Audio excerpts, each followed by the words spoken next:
Welcome, ladies and gentlemen, to the real Cut My Music Wrestling. It's your boy, the Black Patriot, once again, bring you the dopest wrestling content on the net because wrestling is my number one priority and wrestling is my number one passion. Yes.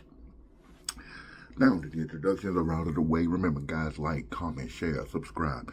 It's a small thing for you, but for me it means the world, and it means the world to the channel. Hitting that like button, let the algorithm know that you did indeed enjoy what you just saw, and it's going to put me into rotation. It's going to allow me to be able to reach other like-minded individuals, people that are passionate about this crazy sport that we call professional wrestling. Yeah, excuse me. So, guys, just as I thought, just as suspected, and just what has been reporting, because yes, I'm covering it late, but it is what it is.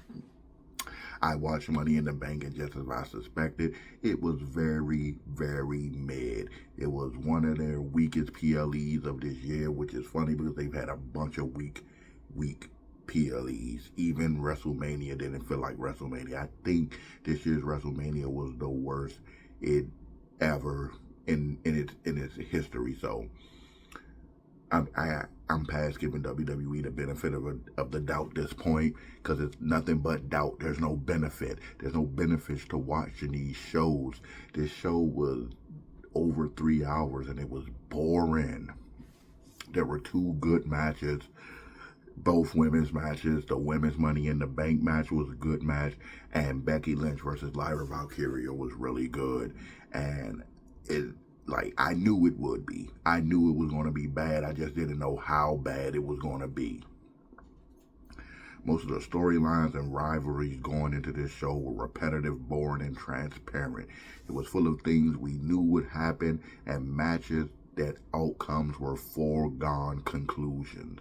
Like, nothing new happened. No new information was given to us, and the main event was nonsensical and it meant nothing. So the first match is the women's Money in the Bank ladder match, and I'm glad it's the first match because if the show is bad, boring, slow, or it puts me to sleep, at least I got to see the match that I came here for.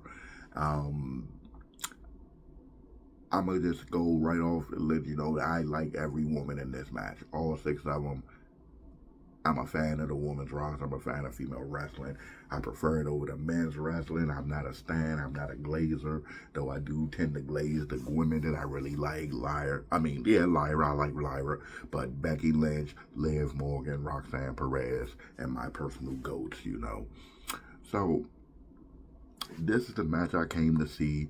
I expect a bad show, so I'm glad it was first, And it was a banger. It's been a while since there was a legit women's match that was a banger. The last match that was really well done was the triple threat match at WrestleMania with Io, Rhea Ripley, and Bianca Belair. So it's good to see a match that is good. And so, what I've been hearing about this match online is that it was botchy, that it was boring, that it was too long, and that it wasn't an actual wrestling match. And let me tell you this.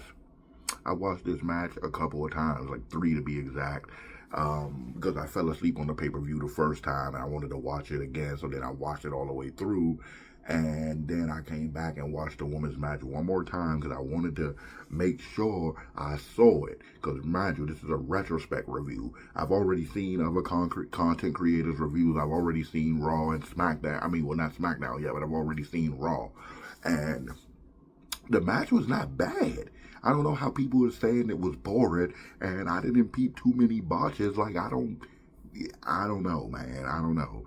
If you were expecting some kind of catch-as, catch-can, technical mat work masterpiece, then you are fooling yourself. If you expected a mat classic, you are fooling yourself. Of course, this would be a spot fest.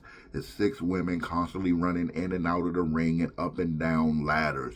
If you expected a technical masterpiece. Again, you're delusional and you are fooling yourself. This match was created to be a car wreck. It by design, it's they're gonna be hitting spots. It's not as much wrestling that you could do once you bring ladders and multiple women into it, multiple people in general. It's not much wrestling you could do. This is going to be a spot fest. So these kind of matches, the best thing they could be, since there's not going to be much wrestling, is fast-paced, entertaining, exciting, and energetic. And it was. This is a really good match, yo. It's meant to be a car wreck. You don't come into these kind of matches expecting a mat classic. You just gotta sit back and enjoy the carnage, yo. There were a couple of cool spots in this match, and I'm gonna go over them. There was a cool spot with Roxanne and Alexa delivering 2 double cold reds, and Roxanne cased her finisher, Pop Rocks. There was another spot with Alexa and Rhea simultaneously nailing their finishers, and then they looked, and then after the match, they kind of stared each other down, and the crowd popped for them just looking at each other. Then Stephanie Vaquero was also a spot where she had to give Rhea Ripley the devil's kiss on the ladder. Of course, the crowd popped for that. Everybody loved that move. Booker been overhyping it and overselling it, yo.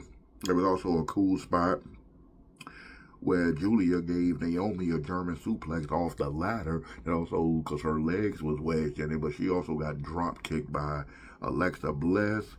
And then there was also a move that I don't know if it looked like it was real. I know wrestling isn't real, but it looked like they rocked Alexa. Julia and Roxanne lifted her up and dropped her down stomach first across of a ladder. That shit looked like it hurt, yo. I'm not even gonna lie. And then there was also a point where they could still working together. Julia and Roxanne buried Rhea Ripley under a pile of ladders, yo. It was a very action-packed, fun match that delivered. That's all you can ask for when you get into these matches, that it deliver action, and it's exciting, and it's fast-paced, because there's no room to actual wrestle in these kind of matches. It's not. It's just not. It's meant to be chaotic. It's meant to be a human demolition derby. So, and Naomi won. I did not think she was going to win this match. I did not think that WWE was going to go this route with it. I was expecting Rhea Ripley or Stephanie Vaquero to win, the 2 women that they're obviously pushing. But with Naomi has the momentum with her heel gimmick, so I'm excited that she won. And I do think the right person won this match. So I'm going to give this match an A plus, yo. I've heard people say it was bad. I heard people say it was a disaster. I'm gonna give it an A plus. Kudos to all the women involved. I also love how Roxanne was playing spoiler throughout the match. Like anytime someone tried to climb the ladder, Roxanne was there, and I like that because it shows that she was trying. Like, she was trying to win the match, and if she can't win, she's going to stop you from retrieving the briefcase as well. If you tried to go up there, Roxanne was on your ass, grabbing, pulling, fighting, throwing fists, pulling hair. Whatever she had to do to get you down, she did it. And she put hands on several people, and Julia and Stephanie Vaquero could attest to that, yo. Like I said, I give this match an A plus. Really well done. Kudos to all the ladies involved. Next, we get Dominic Mysterio versus Octagon Jr. And I'm going to tell you right now, this is a throwaway match. Nobody cares about Dom. He's done nothing since winning the Intercontinental title, but looked like a cuck in the back while being played for a fool by Finn Balor. Clearly, Dominic Mysterio has some misgivings about Finn Balor and his intentions. He's always timidly questioning Finn Balor about his actions, and Finn Balor, all smiles, reassures him that everything is cool, and then Dominic is just cool with it.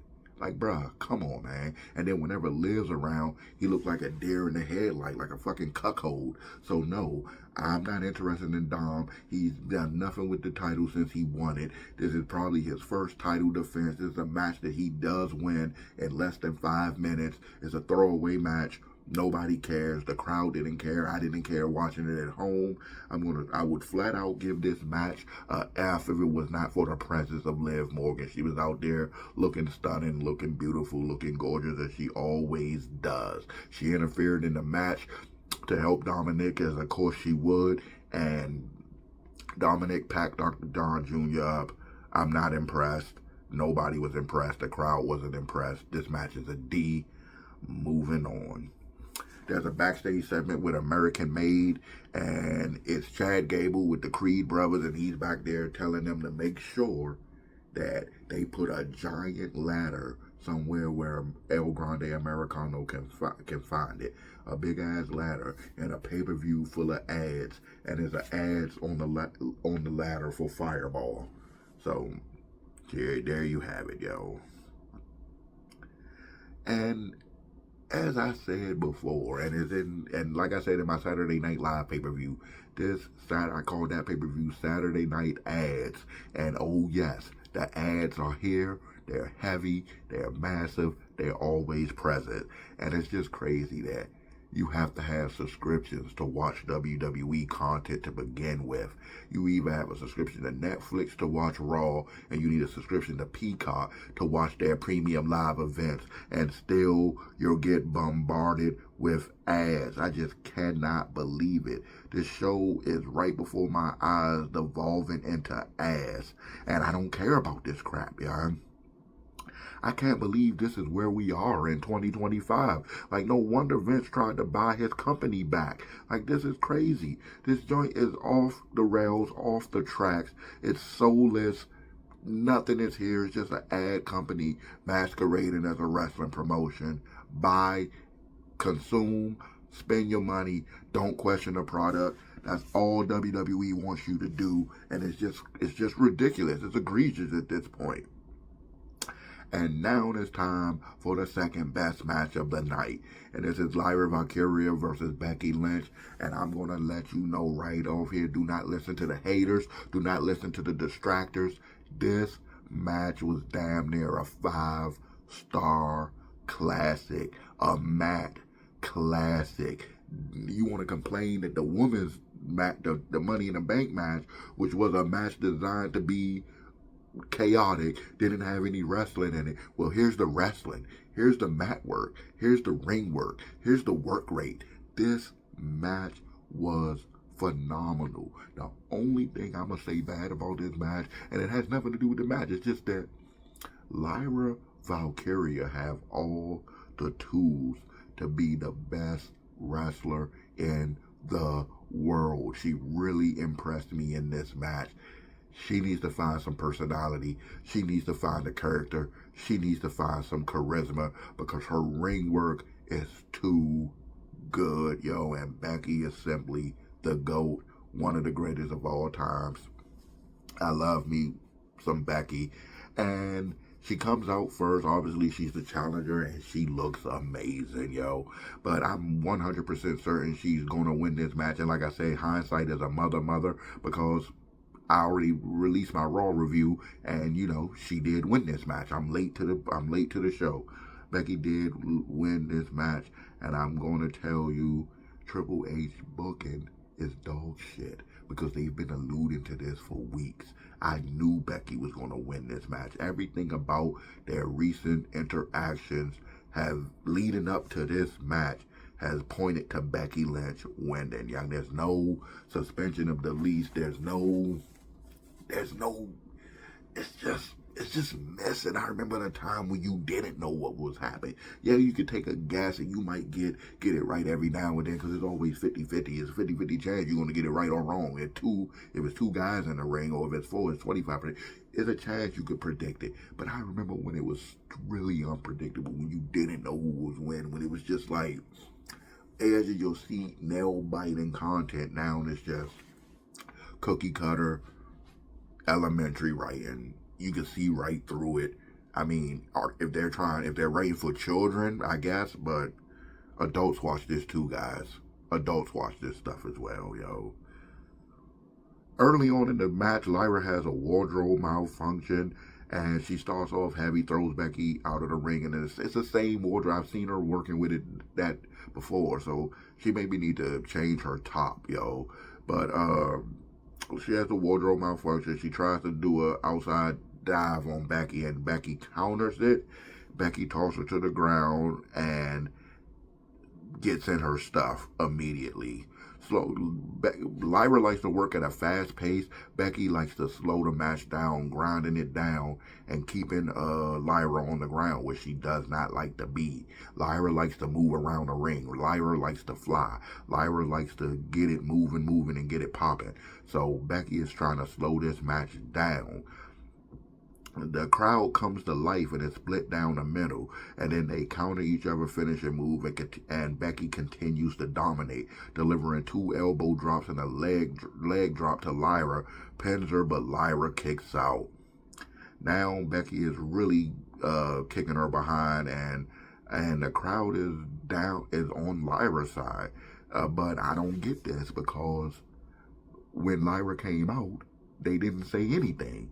But now all of a sudden they're on her side, and I don't get it.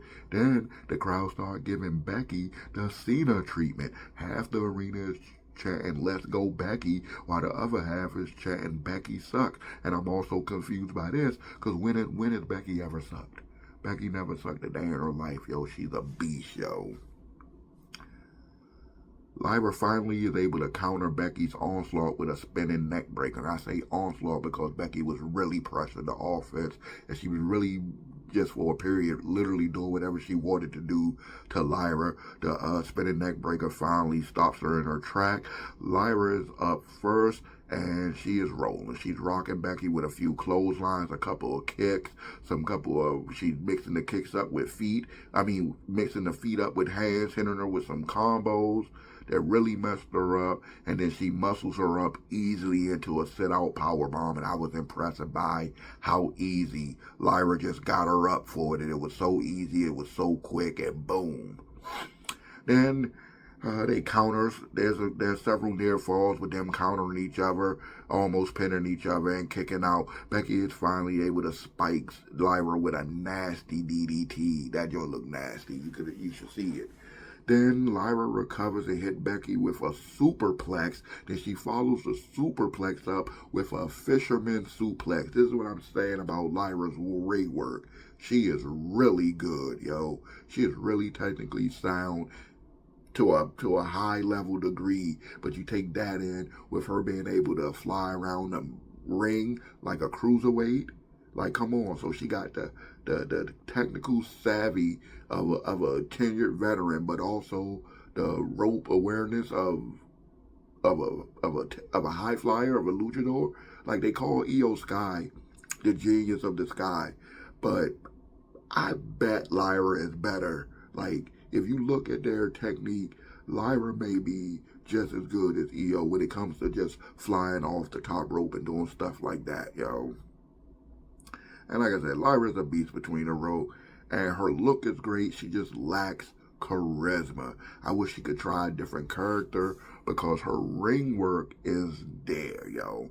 She presses the office and is getting in Becky's ass. She catches Becky with a leg drop off the crowd barrier. Lyra rolls her in the ring and tries to go to the top rope, but Becky counters. Then Becky goes to the top, and Lyra follows her. Becky makes her pay for that by delivering a manhandle slam from the top rope, and again, Lyra kicks out. So Lyra is super Lyra. She's no-selling, super finisher, whatever. Becky looks like she's losing her cool, and Wade Barrett says she's about to go nuts or something along that line. Becky slams her into the ring post on the outside and delivers a manhandle slam to the ground. Becky rolls into the ring to try to break the 10 count, because Becky can't lose that way. Becky can't win that way. Champion's advantage. She rolls in the ring to try to break the count. By the time she rolls back out, Lyra has already recovered and catches her with a Nightwing on the outside. So they're both on the ground, and the referee is counting them down. At the last second, they both get back in the ring, barely making the 10 count. Back in the ring, they exchange counters and pinfalls like it's crazy until Becky is able to roll Lyra up. Michael Cole thinks Becky grabbed a handful of tights, but it didn't look like it. Didn't look like it to me. Even when they showed the other angle, it didn't look like it. It just looked like Becky had a handful of butt. Like, that's what it was. It was no tights. She had a handful of Lyra's ass, yo. And Becky wins. Becky is the new Intercontinental Champion. And like I said, she's going to make this title relevant. Not that it was irrelevant with Lyra, because I think Lyra has done a better job with the Intercontinental title than the two United States champions. And it's been two already. But Lyra has been the Intercontinental Champion the whole time.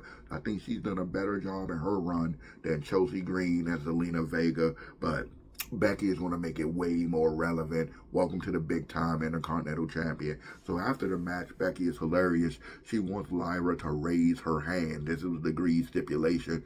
Lyra, of course, does it begrudgingly, and she's seething. She looks heated. But that's not enough for Becky. Becky, ever the arrogant, ever the heel, going to say, hey, I need you to put the joint around my waist. So now Lyra is like, you can tell she's going to do something to Becky. So she does it. She puts the title around Becky's waist and end up German suplexing her and hits her with another Nightwing, yo. So, like I said, I'm a fan of Lyra, and I really, really, really want her to develop a character because she has all the tools. The next match is the first massive disappointment of the show. This is the men's Money in the Bank ladder match, and it was underwhelming, boring, and borderline unwatchable. Like, the match was trash, yo. 100% trash. The first time I watched this match put me to sleep. This is where I fell asleep. The second time, I turned it off in the middle of this match because I just couldn't anymore. I just couldn't. This match was so bad, yo. Pat McAfee wants LA Knight to win, and like the rest of us and people with common sense, we all want LA Knight to win. We've wanted him to win 3 years in a row. But, as you know, he ain't winning this. Because Seth Rollins won this match, yo. And I'm just going to go in and say it. We've seen this dude win the match. We've seen him cash in on a champion before. We've seen this, 10 years ago when he was 30. Now he's in his 40s. This is uncreative. No vision. No thought. No consideration. You're just going to keep giving us the same crap over and over and over again. Like, nobody cares about Seth Rollins, and you can tell because the crowd did not pop for his win. It was almost audible silence. Like, if you can hear silence, that's how quiet they were. Nobody cares about this. I don't understand Triple H, yo. It's like, even if somebody organically get over, you're not even going to use them. So you can't even use the excuse of wrestlers aren't getting themselves over, because there's so many times so many people have gotten over and just nothing. But so you do the safe thing and just go with Seth Rollins. Like, come on, man. His stable is boring. His faction is dead. Nobody cares. Braun Breaker and Bronson Reed are just glorified lackeys. They're jobbers now. They don't do anything. They don't talk on the microphone. Like, Braun Breaker's downfall needs to be studied, yo.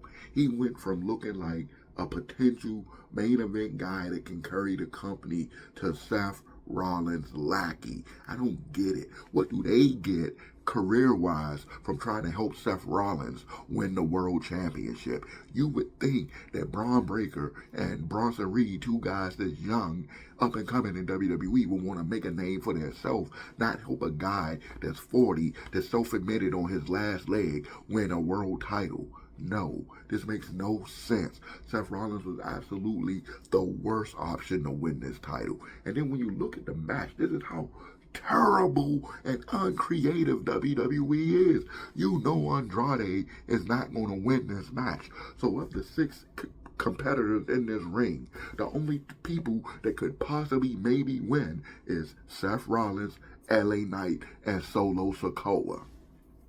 You know Andrade isn't going to win. You know Penta isn't going to win. And you know El Grande Americano is not going to win. None of these three guys are credible. None of these three guys have winning records in WWE. None of these three guys looks like they could possibly challenge a world champion. Like, come on. Andrade versus John Cena. Andrade versus Gunther. Andrade versus Jey Uso. Like, no, man. No, Andrade is not championship material. Neither is oh my goodness. None of the other three guys that I mentioned are championship material. Just put it like this, man. And I'm over this match because it makes no sense. They like to push Seth like he's a huge star. He's not that guy. He's never been that guy. And no matter how much WWE wants to push the narrative that he's a big star, he simply isn't. Now, don't get me wrong. Seth Rollins is one of the best and most consistent professional wrestlers in the world, and he has been for some time now, but he is not Hogan. He is not The Rock. He is not a CM Punk. He's not even a Roman Reigns, yo. He is on a tier below these guys, and it is apparent. He is not a draw. He is not a needle mover. He is not a ratings magnet. He is not the guy to carry the company on his shoulder, and we've seen it in the past with all his WWE title reigns being lackluster, boring, nonsense, BS, but he's a Triple H guy, so Triple H is going to push him no matter what, no matter how bad he sucks. Yes, Seth Rollins sucks. Even right now, he is pretty much a song. People like to do the but outside of that, what is Seth Rollins? What has he done recently? Nothing. What has he done before this stable? Nothing. This stable is boring. WWE ratings are going down, so it's evident that whatever Seth Rollins is doing, it ain't it. He is not the guy. He cannot walk a mile in Roman Reigns' shoes. He cannot walk half a mile in Roman Reigns' shoes. It just is what it is. He is not that dude. He should not have won this Money in the Bank, and it's terrible. So I'm going to give this match all in all, but hold on. We did get interesting development. Of course, Seth Rollins is going to call his jobbers out, his lackeys to come out. So Solo had JC Mateo and Jacob Fatu come out. And the only interesting point in this match was that Jacob Fatu finally turned on Solo. That's it. That's all. He hates Solo. He pulled him off the ladder when Solo was about to grab the briefcase and put him through a ladder to the outside of the ring. So Fatu is face now. Whatever. This match was ass. Nobody cares about it. And I'm going to move along to the main event, which was equally bad. You get John Cena in one of his final appearances. They told us on Raw that he only has 18 dates left. Not 18 matches, 18 appearances. Though he had 19 going into Raw. That was an appearance. He just came out. He cut a promo. That was it. This man has 18 dates left on the John Cena retirement tour. The last time is now, is what they've been telling us. After this, we will never see Cena again. And this is what they give us. Last month they wasted one of his last appearances on a throwaway match with R-Truth that meant nothing. Then we get 3 weeks later, we're back at it again on another premium live event with John Cena coming out to the ring for a match that is pointless, bad, and boring. And then you have Cody Rhodes and Jey Uso, a man who I've been praising for weeks and weeks and weeks. And you get Logan Paul, and they just gonna come and stink up the joint. And you can tell the crowd wasn't into it. And I'm not gonna say it was just the match. Maybe the crowd was fatigued. It was a long show. They've been sitting there. It's been boring for 3.5 hours. Maybe they were just over the product, like I'm over the product. I'm over it. I'm over the constant bad content. I'm over the uncreative. The storytelling is bad. Triple H is showing that, just like I said about Seth, that he can't walk a mile in Vince McMahon's shoes. He is not the booker. He is not the kind of promoter that Vince McMahon was. And if Triple H continues on the path that he is on, WWE is spiraling. Ratings are in the toilet across the board. You got John Cena, who's arguably the greatest of all time, and you got him in his title run, his 17th time world champion, and he is doing nothing. None of this means anything. And then, to top it all off, Cody Rhodes ended up pinning John Cena to win this match. So Cody Rhodes pins the champion. R-Truth comes out, hits John Cena, spears John Cena, hits him with the belt, setting up Cody Rhodes to hit him with the crossroads and win this match. So Cody Rhodes is the last man to pin the WWE champion, but Cody Rhodes is now entered into the King of the Ring tournament. Why on earth would Cody Rhodes be in the King of the Ring when he just pinned the champion? And so he's the last man to beat John Cena, and John Cena is who John Cena beat him to take the belt. So why would a former world champion who just beat the current champion have to enter the King of the Ring tournament for a match against John Cena? It makes no sense. It is stupid. It is nonsensical. This match was trash. It was boring. I'm not even going to bother to break it down because it was terrible. It was just stupid. I will give this match a F, man. Terrible.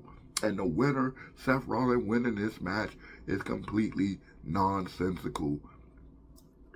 Overall, WWE Money in the Bank live from Los Angeles was a horrible show. I don't know which was worse, Saturday Night Main Event or this one. So I'm going to just go ahead and give this show a D-. If it were not for the contributions of the women involved, this show would have been a F. I cannot go no higher. It was pretty bad.